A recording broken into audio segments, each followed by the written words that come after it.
So picture this. We're in the court of a king known for his staggering cruelty. And a woman named Scheherazade is about to walk right into the lion's den. Her plan? To tell a story. A story so powerful, so compelling, it might just be able to stop death itself. This is the world of 1001 Nights, and tonight, her life depends on a single tale. I mean, the stakes here are about as high as they can get. Every single night, King Shahryar takes a new bride and has her executed the very next morning. It's a brutal, bloody cycle. But Scheherazade, she's actually volunteered to be next, and her only weapon is a mind full of stories. Her entire life, her very survival, hinges on one simple thing.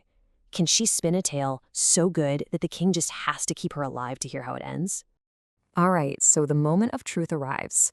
With her life on the line, Scheherazade begins to speak. And her story, well, it doesn't start with brave knights or grand kingdoms. Nope. It starts with something much more ordinary. A wealthy merchant. Just a regular guy traveling all by himself under a scorching hot sun. You can almost feel the heat, right? The merchant, he finds a little bit of shade under a tree, takes a break. He has a simple lunch, a piece of bread, a single date. And when he's done, he does something we've all done 1,000 times. He just flicks the date pit away, doesn't think a thing of it. Just a tiny, forgettable action. Or so you'd think. Because in the blink of an eye, that peaceful little moment is completely shattered.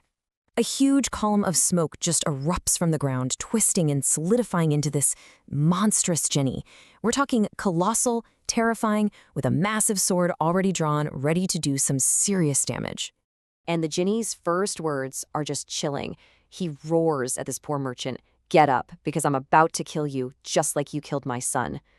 The merchant is, completely baffled. Killed your son? How? And the Jinni explains that the date pit he tossed away, it flew through the air and struck his son, who was invisible, right in the chest, killing him instantly. Okay, so you're facing certain death for a crime you didn't even know was possible. What do? Well, the merchant makes a really surprising request. He doesn't beg for mercy, not really. He asks for time. Just 1 year. 1 year to go home, to settle all his debts, get his affairs in order, and say a proper goodbye to his wife and children. And here's the thing that speaks volumes about this man's character, and maybe the Jinni's too. The Jinni actually agrees. So the merchant goes home, and he spends that entire year wrapped in sorrow, but also in duty. He meticulously pays off every single person he owes, he writes his will, makes sure his family will be okay, and then, on the very first day of the new year, he says goodbye to his weeping family and heads right back to that orchard to die. The year is up. He's a man of his word. The merchant arrives at the exact spot he promised he would. He honored the deal. And now, there's nothing left to do but sit and wait for the Jinni to come and end his life. But as he's sitting there, lost in his grief, waiting for the end, he realizes he's not alone anymore. Someone is walking towards him. And this is where things get really strange. First, an old sheikh shows up, and he's leading a gazelle on a chain. He hears the merchant's unbelievable story, and he's so struck by the man's honor that he swears he'll stay. Then a second sheikh appears, this one with 2 black dogs, and then a third with a mule. And each one hears this crazy tale and decides, you know what? I have to see how this plays out. And then the moment comes. The sky just goes dark. A huge dust devil starts spinning up out of the ground, and when the dust settles, there he is. The Jinni, furious, sword gleaming, ready to collect on his promise. The Jinni doesn't waste a second. He grabs the merchant, yanks him away from the old men, and raises that sword for the final blow. But just as he's about to bring it down, the first old man, the one with the gazelle, he steps forward.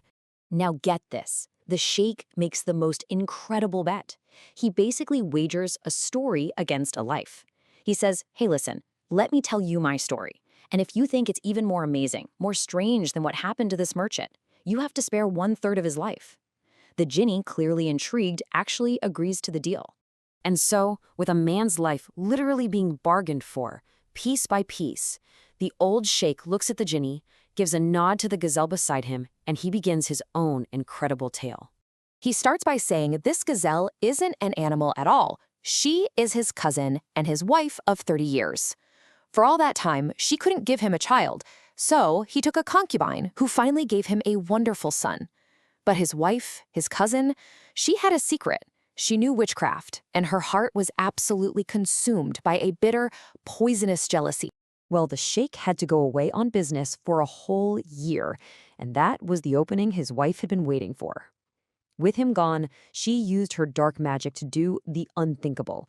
She turned his son into a calf, and the boy's mother into a cow. So when the sheikh finally gets back home, his wife greets him with this cold, devastating lie. He's heartbroken.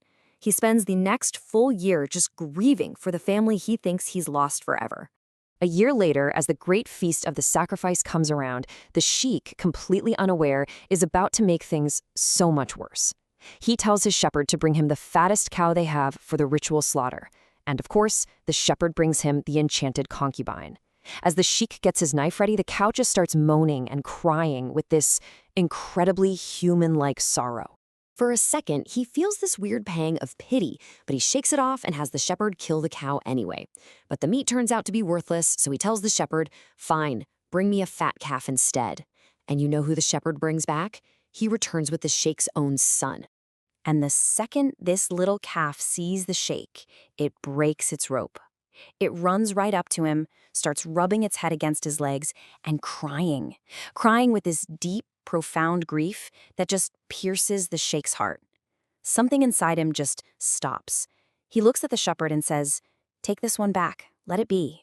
And right there, right at the absolute peak of the story, Scheherazade stops talking.